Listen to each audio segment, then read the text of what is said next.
Conservatism, Christian Fundamentalism, Liberalism and Paternalism. Bill Cosby and Bill Clinton. Not all right, but all wrong. Let's begin by talking about the two Bills, Cosby and Clinton. As Michael Eric Dyson pointed out in an interview a year ago, and spelled out more fully in his book, is Bill Cosby right, or has the black middle class lost its mind? Cosby has been on what Dyson termed a blame the poor tour. And more recently, Cosby seized on the occasion of his commencement speech at Spelman College to continue his attacks on poor black people locked in the ghettos of the inner cities. Cosby has ripped into them for the actions of some in the context of conditions imposed on them, but he has not acknowledged or given any real weight to those conditions and the forces that have imposed them. And in fact, Cosby has belittled and ridiculed recognition of those conditions and those forces. At the same time, Cosby has demeaned and denigrated what are in reality some of the very positive qualities of the masses of black people, including their basic sense, if not yet a fully developed understanding, of the fact that not they, but in some way their oppressors, are responsible for their conditions. And on a perhaps somewhat lighter but still important note, such things as the creativity of black people, in particular black mothers, in the naming of their children, which seems to infuriate Bill Cosby because it is not respectable enough and does not conform to what are in fact racist and elitist standards of refinement.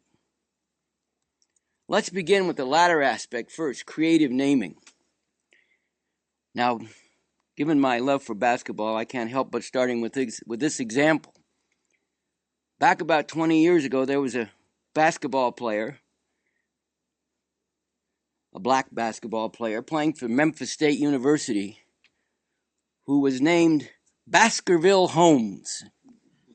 And having read some Sherlock Holmes stories and knowing the story of the Hounds of Baskerville, I couldn't help admire the creativity of the parents who had given him this name, Baskerville Holmes. Obviously, his last name was given originally by the slave owners, but combining Baskerville with that I thought was rather creative. And every time I watched him play, I couldn't help smiling at the creativity that had gone into naming him. But Bill Cosby's on a rant about Shamiqua and Shaliqua and all these other names like this, which are, in fact, as I said, an expression of creativity. And, okay, so sometimes, as in all art forms, some of it is better than others. And sometimes the names kind of fall flat or don't really resonate or don't really sound that good, at least to my ear. But so what? That's true in any art form you might choose to examine. And that's what this is. These are mothers taking creativity to try to give some identity to their kids, which the whole system works to stamp out of them. And Bill Cosby's on a rant because, as I said, this is not respectable enough and doesn't conform to what are objectively racist and elitist standards of refinement. And, Michael Eric Dyson points out, well, what about Muhammad Ali? All the authorities, in particular the white authorities in the country, jumped up and down when Muhammad Ali insisted on taking that name. Now, that's part of an Islamic religion, so it's not exactly, something that I'm enamored of as such. But in the context of the times, it was an act of defiance.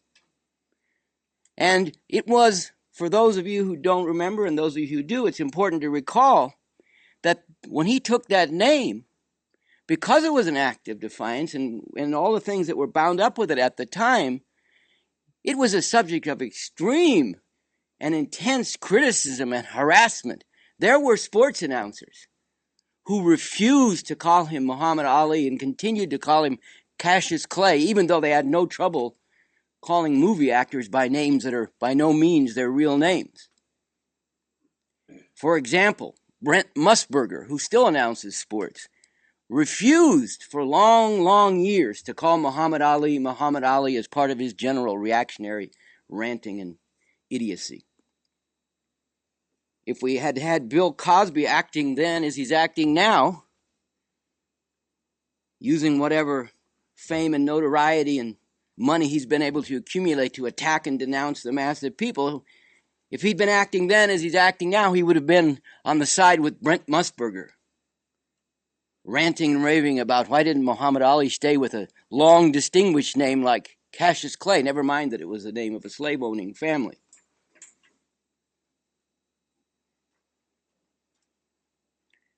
I can't help here interjecting another little personal note that I found amusing when I was had gone to France. I did an interview by long distance, obviously, with Pablo Guzman, who, when he was in the Young Lords Party and then the Puerto Rican Revolutionary Workers Organization, went by the name of Yoruba.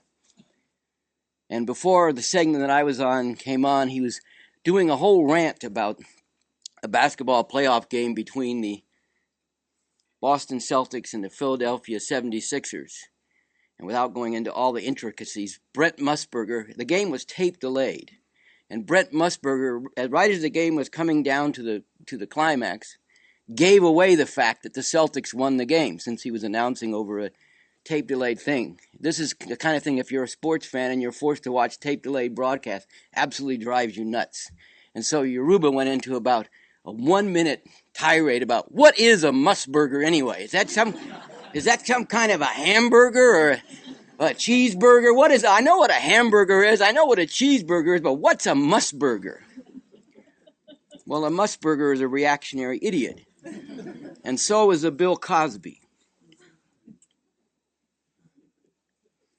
Now, Cosby, in his Spelman commencement speech, with bitter irony, raised the slogan, "It takes a village to raise a child," and then went on this whole rant about how, well, in that village there are drug dealers. In that village there are robbers. In their village there are men who have babies and then walk away and don't care anything about what happens and leave the woman with the baby. Watch out for what's going on in that village. In other words, continuing as Michael Eric Dyson characterized it, his blame the poor attack. Now, the things that Cosby chooses to attack the masses around, and the way in which he chooses to make these attacks, what he focuses on and what he ignores, or is ignorant of, or at least acts as if he is ignorant of, what he refuses to speak to, all this reverses cause and effect. It's not that none of the things that he mentions are there or are real. It's not that none of them have any negative consequences. It's not that none of this does harm to the masses. All of that is true. But the question is, what is all this rooted in? Where did it all come from? Is it because of some inherent flaw in the masses of people who engage in these acts, which are in fact harmful to their own interests and the interests of the broader mass of people, and in fact ultimately harmful to humanity? Is there some genetic deficiency, as some would argue? Or is there some cultural deficiency that's of their own making, as others would argue? Is there some lack of character, as Bill Cosby is arguing? Or in fact, are they responding spontaneously? Yes, not in the way that's positive, not in the way that we want them to, not in the way they objectively need to, but they're responding spontaneously to the conditions that have been imposed on them. All this talk, for example, about the breakup of the black family, besides the fact that it's an assertion of patriarchy, is completely non-materialist and once again reverses cause and effect. And does it in several ways. One, doesn't get to the underlying dynamics of what has actually led to the significant breakup of the traditional family in the inner cities. And also reverses cause and effect in putting forward the argument, either openly and explicitly or by implication, that all the poverty and oppressed conditions, or many of them, or much of that, can be attributed to the breakup of the family, rather than the other way around. Rather than the breakup of the family, leaving aside the question of the patriarchal character of the family, the breakup of the family is one of the results, one of the consequences of conditions of oppression that people have been subjected to and the changing forms of that oppression. In a pamphlet we put out, Cold Truth, Liberating Truth, which spoke to the whole situation and historical experience of black people and pointed to their liberation as part of the overall emancipating struggle of revolution and communism. We pointed out that it's a mischaracterization that's very commonly put forward and commonly believed, that from the period of slavery up through the present time, the black family has basically not been the traditional family. This is not factually true. And if we go back to slavery, it's very interesting. All these pious people talking about the family and blaming the black masses for all the problems because supposedly they are not responsible to keep a family together. The same kind of people, the people whose political, if not literal, descendants they are, back in the days of slavery, had no compunction whatsoever about breaking up black families, even as to the degree they were allowed to be formed during slavery. They not only repeatedly and frequently sold husband wives to different owners, they sold children out from underneath the parents. 6, 7, 8, 9, 10-year-old children repeatedly, if it was profitable for them to do so. They had absolutely no concern for the maintenance of the black family. But after the ending of slavery and during the period of semi-feudal exploitation and all the Jim Crow and KKK that went along with it, most black families, a clear majority of black families, were traditional two-parent families. And as we know, black people were doing wonderfully well during that whole period. There was no poverty. There was no oppression. There was no violence perpetrated against the people or even among themselves. There was no night-riding terror. There were no racist sheriffs hauling people off and lynching them. Oh no, everything was wonderful because most families were traditional two-parent families.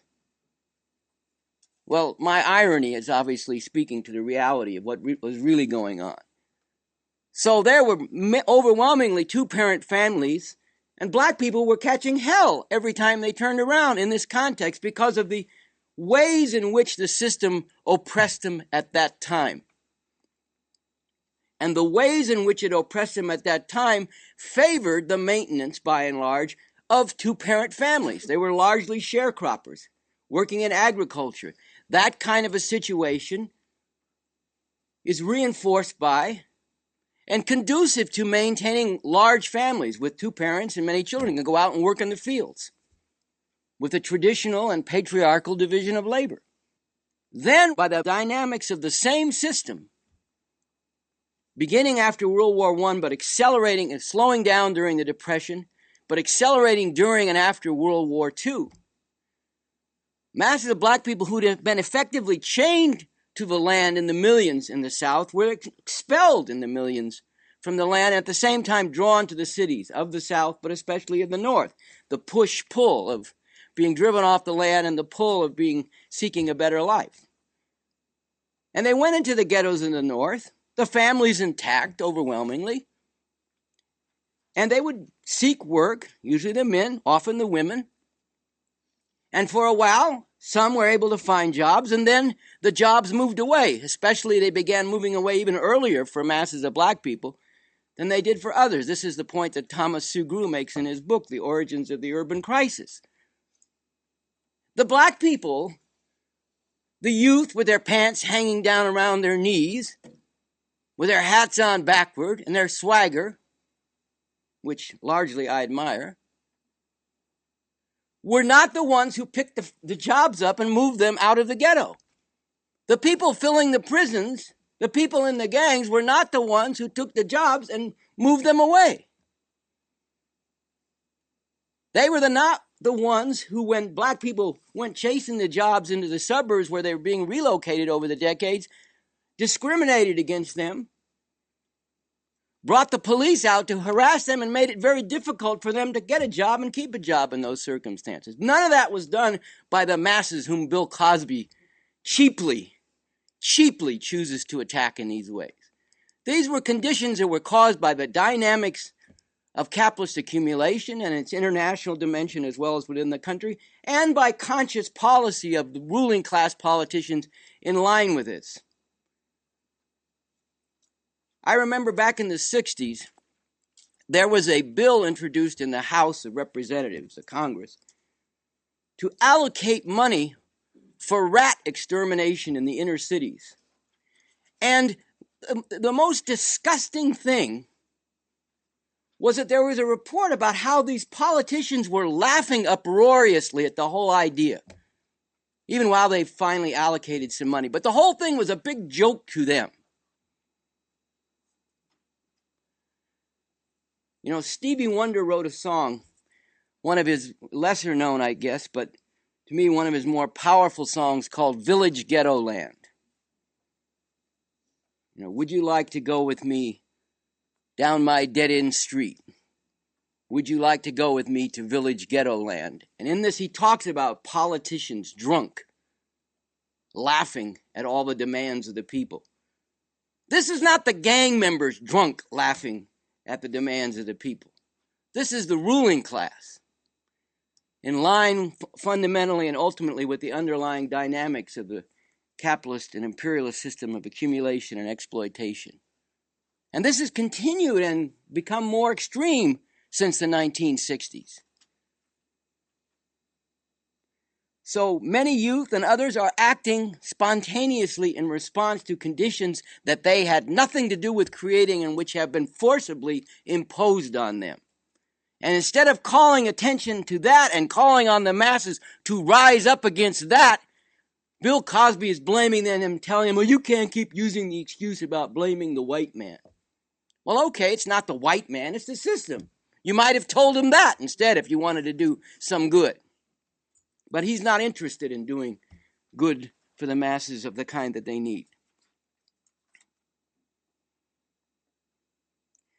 And along with this, perhaps ironically, what Cosby is so ardently and arrogantly preaching cannot provide the means for putting an end to, but in fact can only act to help reinforce even those things for which he attacks the masses, which are harmful to the masses themselves and their most vital and fundamental interest.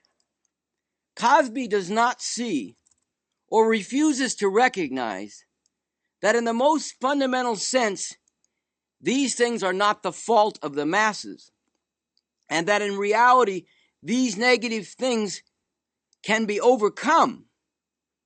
The masses can cast off these things, but only through getting to what is the real fault, the real cause, the real problem, and rooting that out and changing themselves in that process.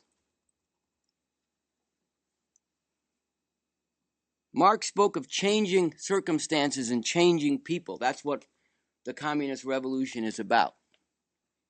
And in one sense, any revolution is about that, but in a qualitatively greater and higher way, more fundamental way. That's what the communist revolution is about. It's about changing circumstances and changing people and the dialectical relation, the back and forth between changing people and changing circumstances. But in that overall relationship, while people can and must take conscious initiative to change their circumstances, it is only through changing the circumstances as the main thing that people can radically change themselves as well. And this is what Cosby is ignorant of or is consciously ignoring, and in fact pointing away from. Now let's look at how Bill Clinton put out the same line and argued for the same line and attacked the masses with the same line.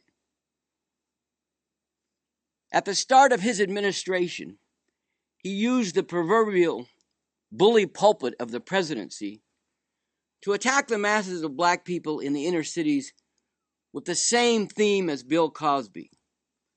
One of the things we should understand, by the way, as a backdrop to this, is that since the 60s in particular, there has been significant polarization among black people through the whole civil rights, but more than the civil rights, what's also written out of the mainstream history, a revolutionary movement that developed among black people and spread its influence broadly in society. In the face of that, responding to that, largely through conscious policy of the ruling class, including through things like affirmative action, without which clowns like Clarence Thomas would not be where he is, while he denounces affirmative action, there was a stimulation of the growth of a significant black middle class well beyond what had existed previously.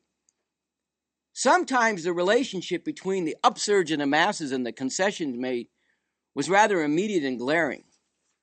For example, the largest scale rebellion in terms of a single city during the 60s was in Detroit.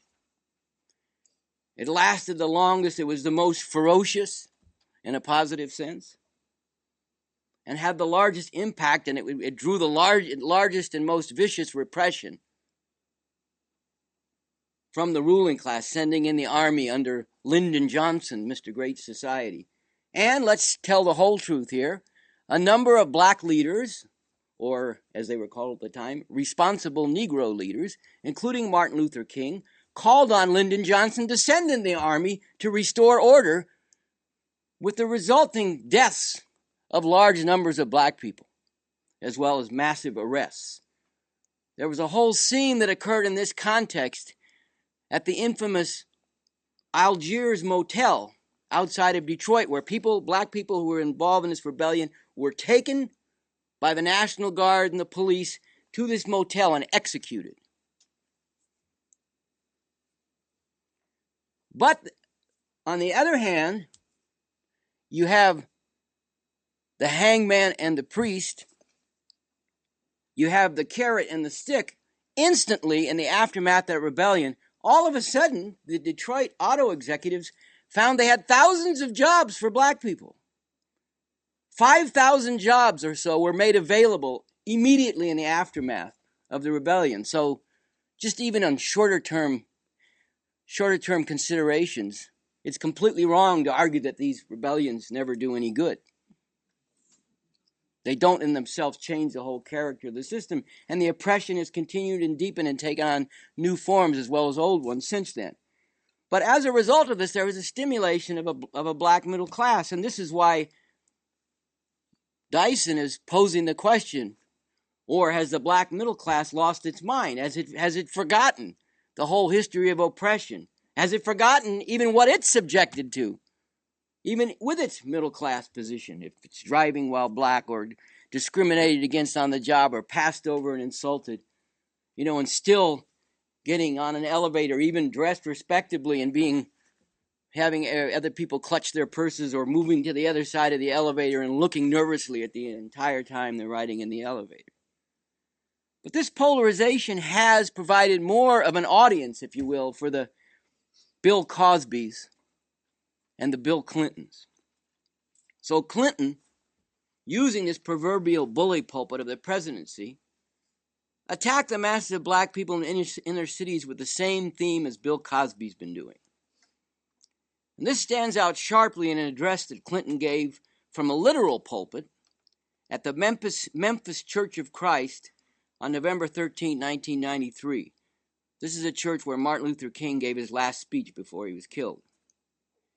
Throughout this speech, Clinton invokes religious terms, and he sets the tone early by declaring, quote, "By the grace of God and your help, last year I was elected president of this great country." Now, there are a lot of Christian fascists who would deny the first part of that statement. But he made a point of emphasizing this, casting this immediately in religious terms, by the grace of God and your help. Then, after speaking somewhat to the aims of his presidency and boasting of certain achievements he'd already been able to bring about, he takes up about half of this speech with a message that's captured in the following passages from this speech. He starts out like this on this theme. If Martin Luther King, who said, like Moses, I am on the mountaintop, and I can see the promised land, but I'm not going to be able to get there with you, but we will get there. If he were to reappear by my side today, said Clinton, and give us a report card on the last 25 years, what would he say? You did a good job, he would say, voting and electing people who formerly were not electable because of the color of their skin. You have more political power, and that is good. You did a good job, he would say, letting people who have the ability to do so live wherever they want to live. Oh, yeah? Go wherever they want to go in this great country, says Clinton. And here I have to interject. Has Clinton actually never heard of driving while black and everything that is bound up with all this, all the abuse, the danger of being brutalized and even killed at the whim of racist police? And as I've been emphasizing, even for middle class and relatively well-off black people? But Clinton goes on. You did a good job, he, referring to King, would say, elevating people of color into the ranks of the United States Armed Forces, to the very top, or into the very top of our government. You did a good job creating a black middle class of people who really are doing well, and the middle class is growing more among African Americans than among non-African Americans. You did a good job. You did a good job in opening opportunity. But, he would say, I did not live and die to see the American family destroyed. I did not live and die to see 13-year-old boys get automatic weapons and gun down 9-year-olds just for the kick of it. I did not live and die to see young people destroy their own lives with drugs and then build fortunes destroying the lives of others. That is not what I came here to do. I fought for freedom, he would say, Clinton goes on referring to King, but not for the freedom of people to kill each other with reckless abandon, not for the freedom of children to have children and the fathers of the children walk away from them and abandon them as if they don't amount to anything. I fought for people to have the right to work, but not to have whole communities and people abandoned. This is not what I lived and died for. And here we should note that this somewhat vague reference to whole communities and people being abandoned is one of very few references by Clinton in this speech to factors that he does not allege or implied are caused by the masses of black people themselves, especially those in the inner city. But then Clinton goes on with his main theme. My fellow Americans, he, that is King, would say, I fought to stop white people from being so filled with hate that they would wreak violence on black people. I did not fight for the right of black people to murder other black people with reckless abandon. Now, leaving aside what Martin Luther King might have said, it is clear that Clinton himself is trumpeting that old trite and worse than trite refrain that black people won or were given their freedom, and ever since they've been misusing it. Well, first of all and fundamentally, through the civil rights movement, and as I've referred to it, but is often buried in the history accounts, the more powerful black liberation struggles of the 1960s and into the early 1970s. Through all this, black people did shake up the whole country in a very powerful and very positive way. They did win broad support as a result from many different strata of the people. And they did wrench significant concessions from the ruling class, which has a lot to do with the changes Clinton is referring to, including the stimulation of the black middle class. But with all that, black people have not yet won their freedom. There is not yet an end to the whole horrific oppression to which black people continue to be subjected, and which has been and remains an integral and indispensable part of this system, built into its very foundations, structures, and institutions. And in fact, that oppression can only be finally and fully ended with the overthrow of this system and the advance to a whole new world. And that is the essential reason why some of the things that Clinton speaks to continue such as black youth killing each other in large numbers. This is, in fact, part of the continuing horror of black people's experience in America, in fundamental terms imposed upon them by the same system that has oppressed and enslaved and exploited them from the beginning. But what Clinton will not and cannot recognize and admit is that all this, even the things he so arrogantly denounces, is rooted in the fundamental nature and dynamics of the very system over which he was an administrative head for a number of years. So while he makes a few token references to economic and social conditions, Clinton repeatedly returns to his theme of blaming and attacking the masses of oppressed black people for their own conditions and for abusing the freedom that, according to Clinton, they have won. The freedom to succeed, as he puts it in one part of his speech. And before long, he openly bares his fangs, emphasizing in explicit terms the need for greater repression, as embodied, for example, in an anti-crime bill he was pushing to put another 100,000 police on the street. And he goes on in the same speech to say, "We cannot, I submit to you, repair the American community and restore the American family until we provide the structure, the values, the discipline, and the reward that work gives." And then, guess what? He invokes Bill Cosby and quotes a speaker at a lecture series funded by Bill and Camille Cosby, who said in that lecture series, quote, "I grew up in Anacostia years ago. Even then it was all black, and it was the very poor neighborhood.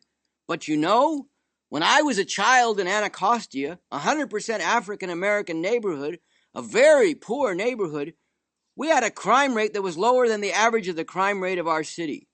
Why? Because we had coherent families. We had coherent communities.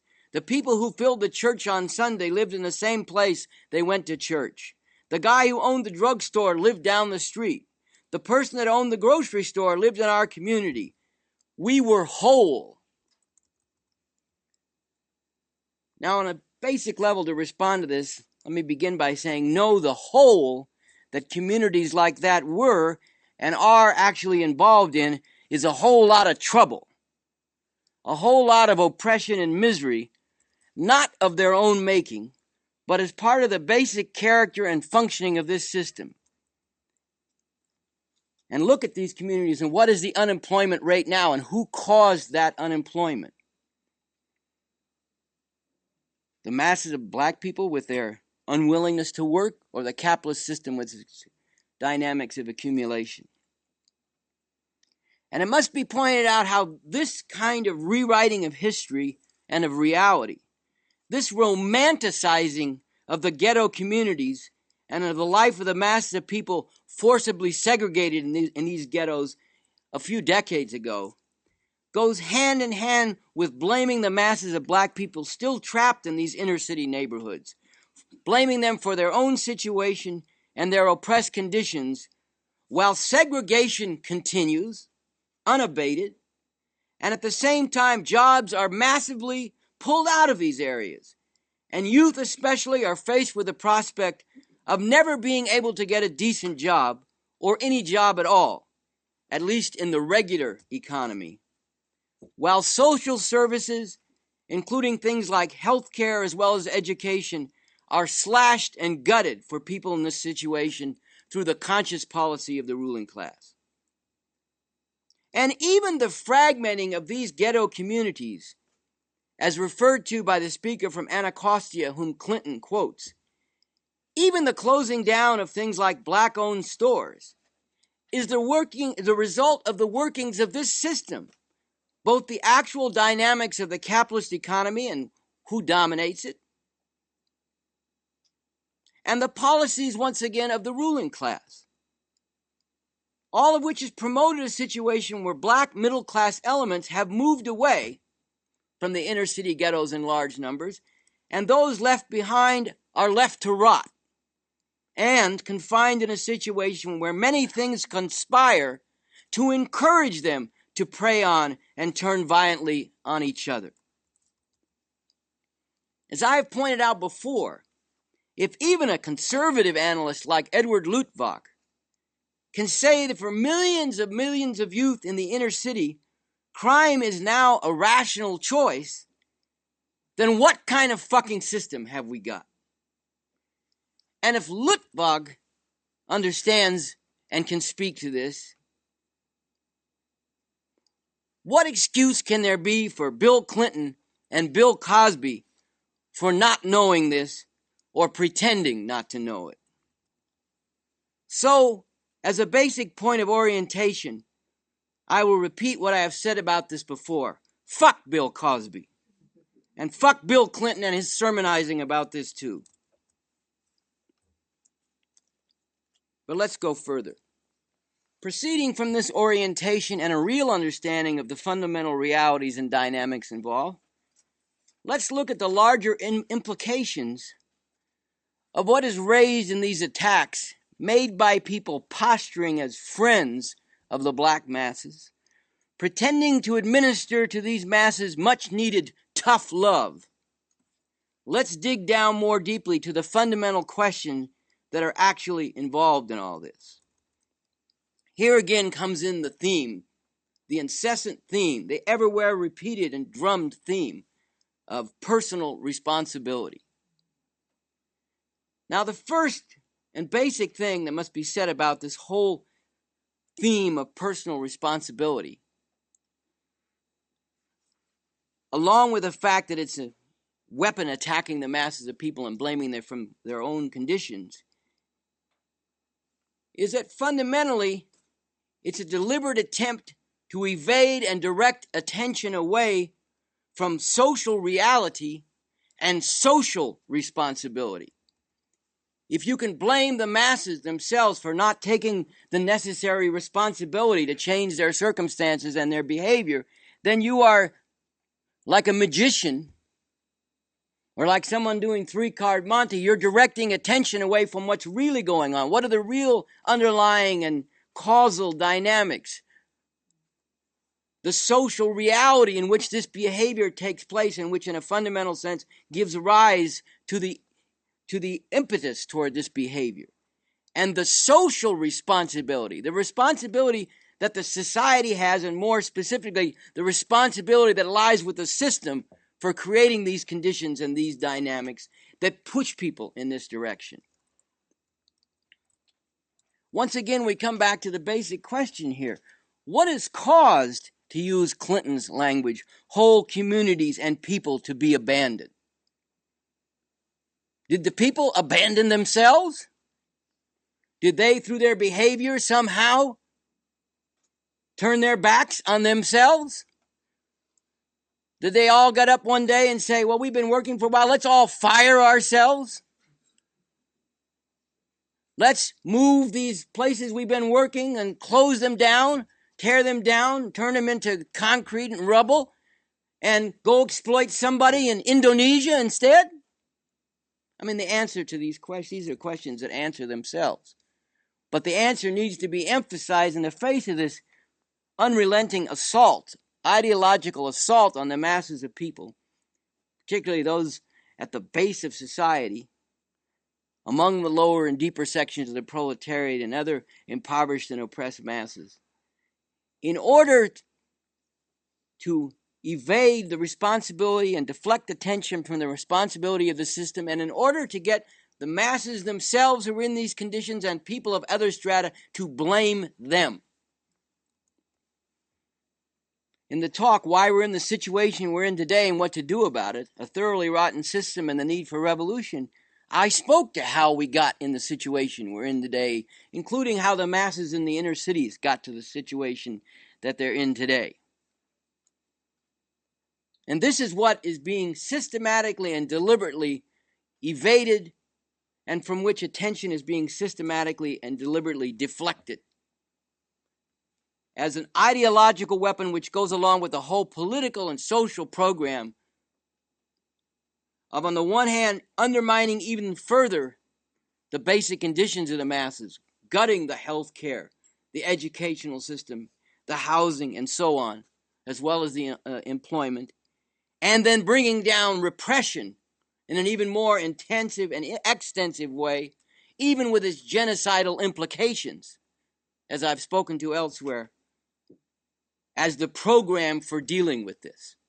And this personal responsibility is the ideological part of this arsenal, of this whole social and political program, even with its genocidal implications.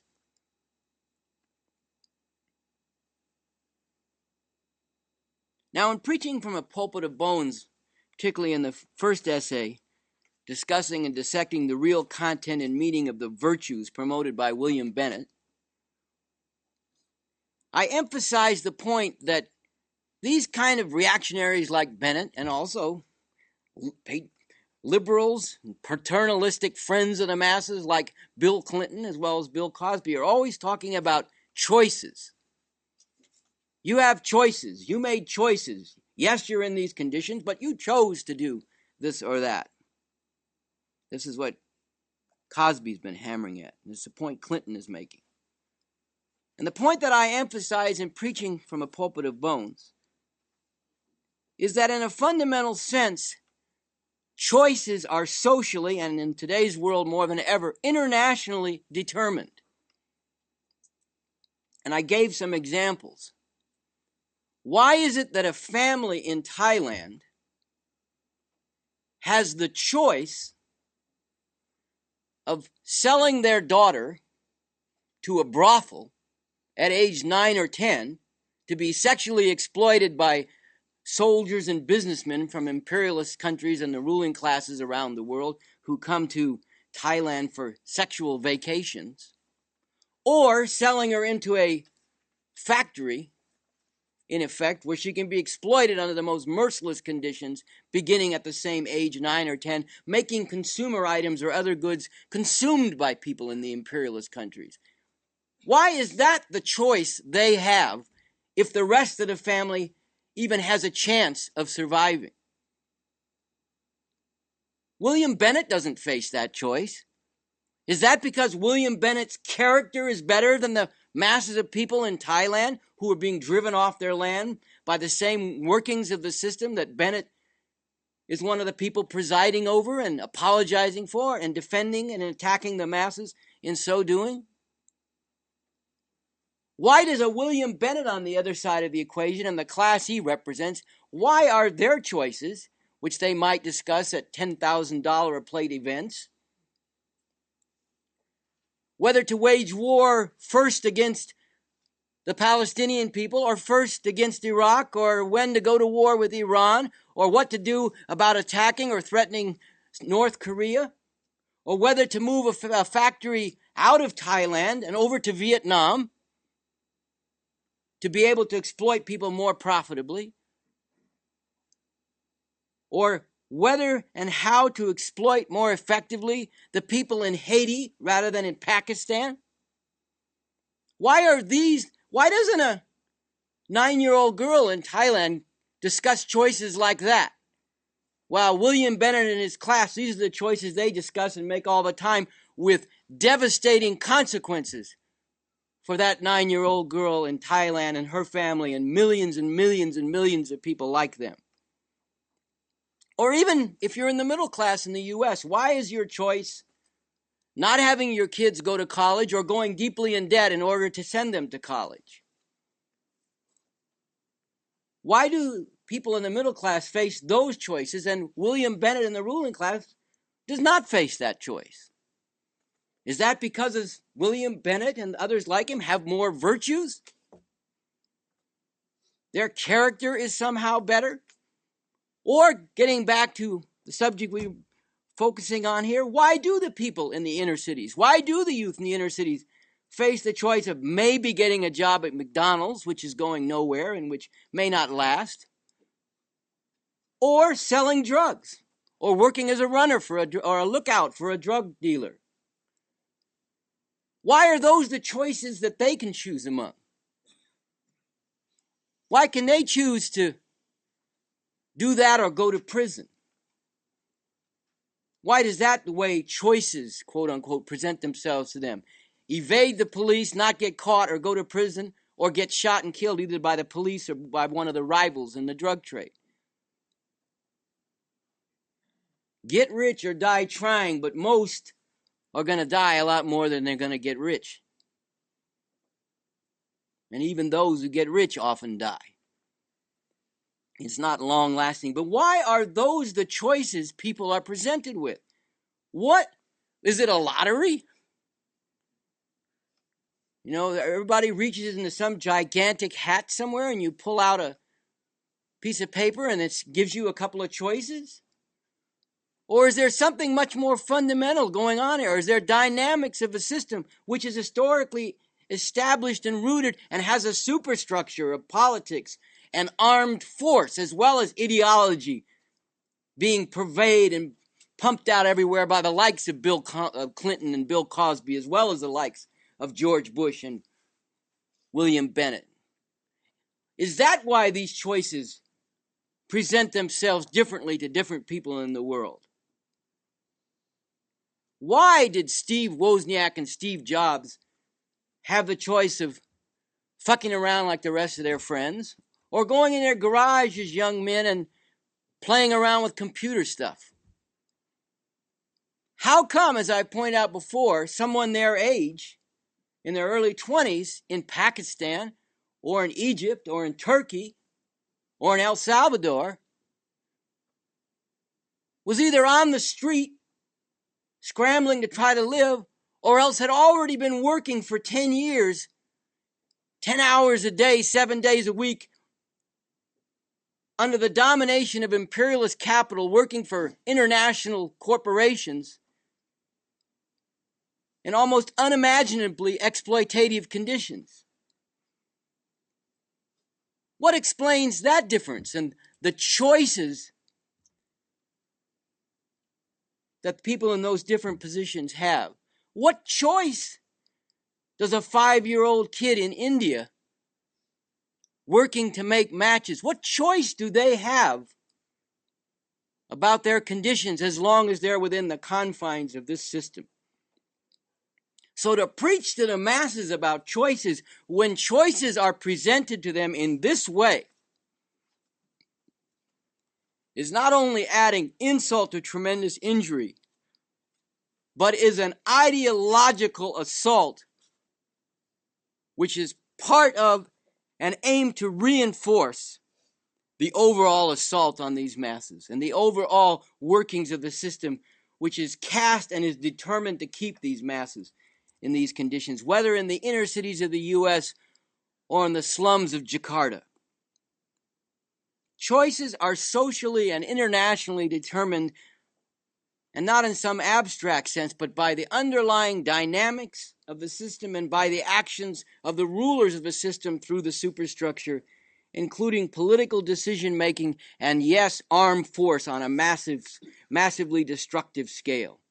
That's how choices get molded and determined and presented to masses of people throughout the world where they haven't broken through and thrown this system off.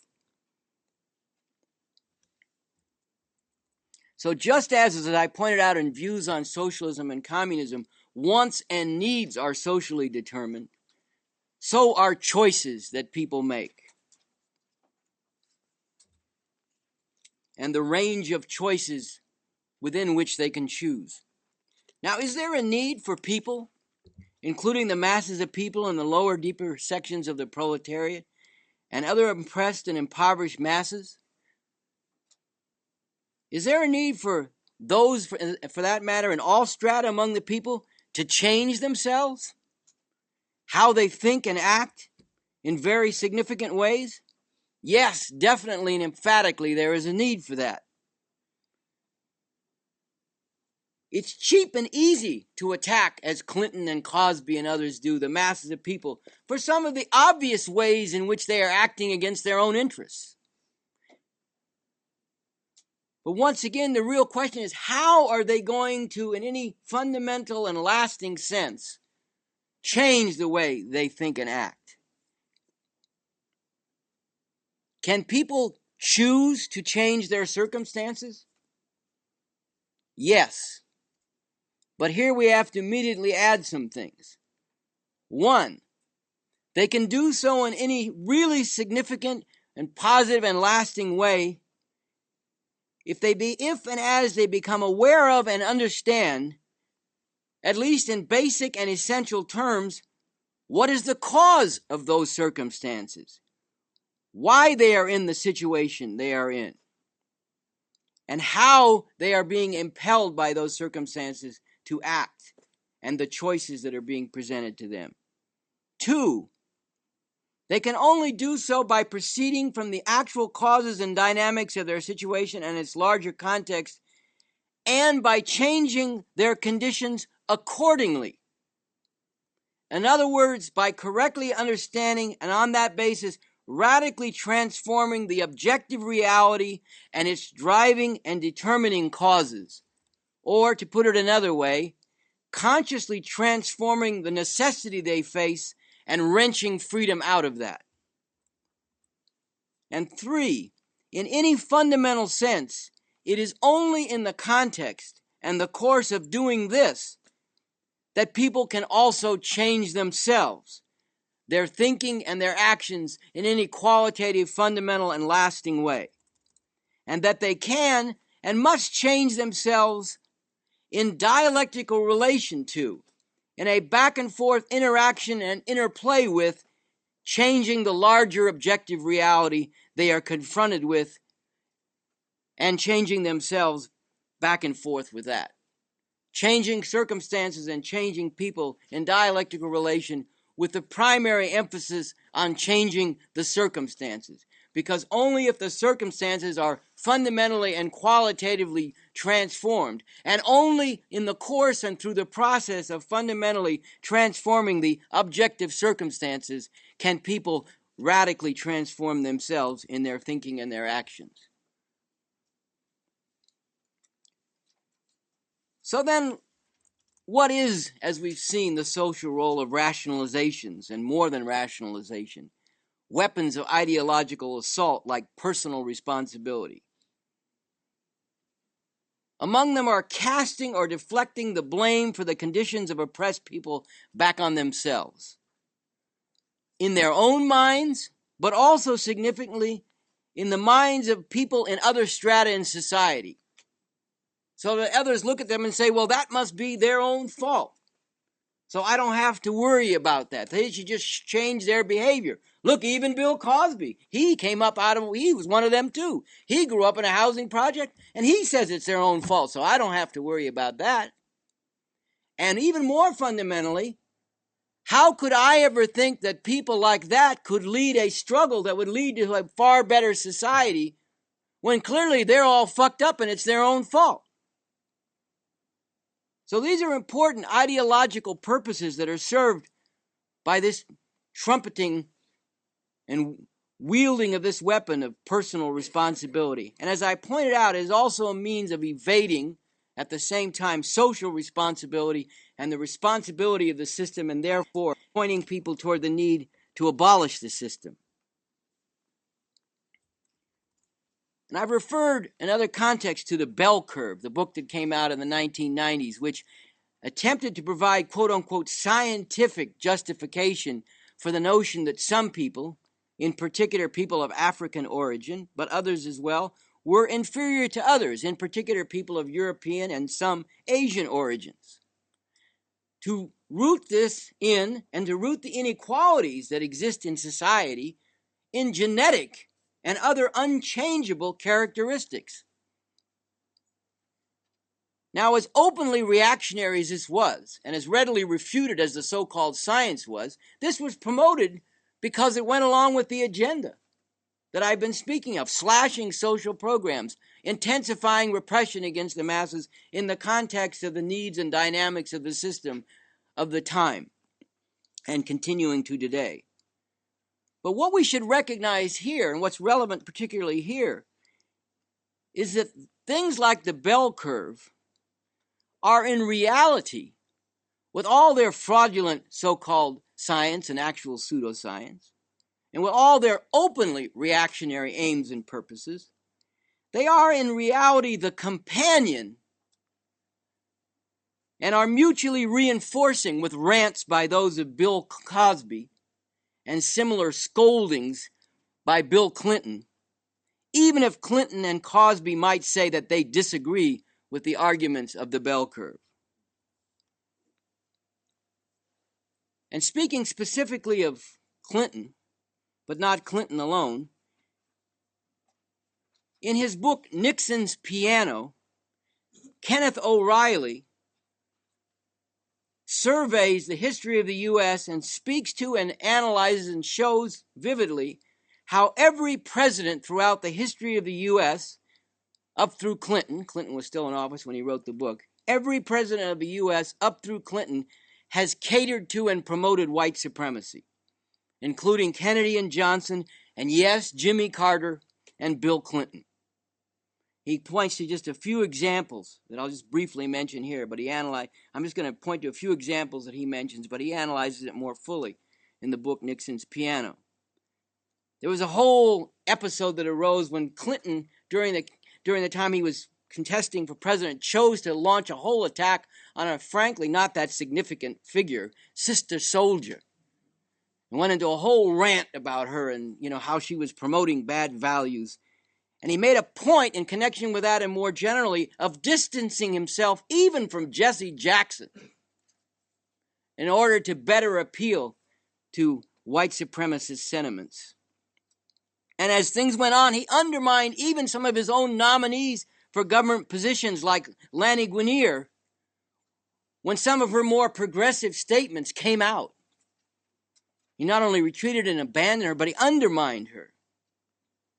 And most strikingly and disgustingly, the example that really stands out that O'Reilly cites in Nixon's Piano is Clinton promoting chain gangs in prison in the South, putting a black chain gang, a black prison chain gang, in an anti-crime ad in his 1992 campaign for president. Now, nobody who knows about the history of the South and of this country overall could possibly miss the symbolism of that. And not being able to miss that symbolism definitely includes Bill Clinton, who, whatever else he is not an idiot and is not unaware, and who obviously did this as a means of consciously invoking that very symbolism of chain gangs and, yes, the suggestion of slavery. That's the end of the first section of this talk.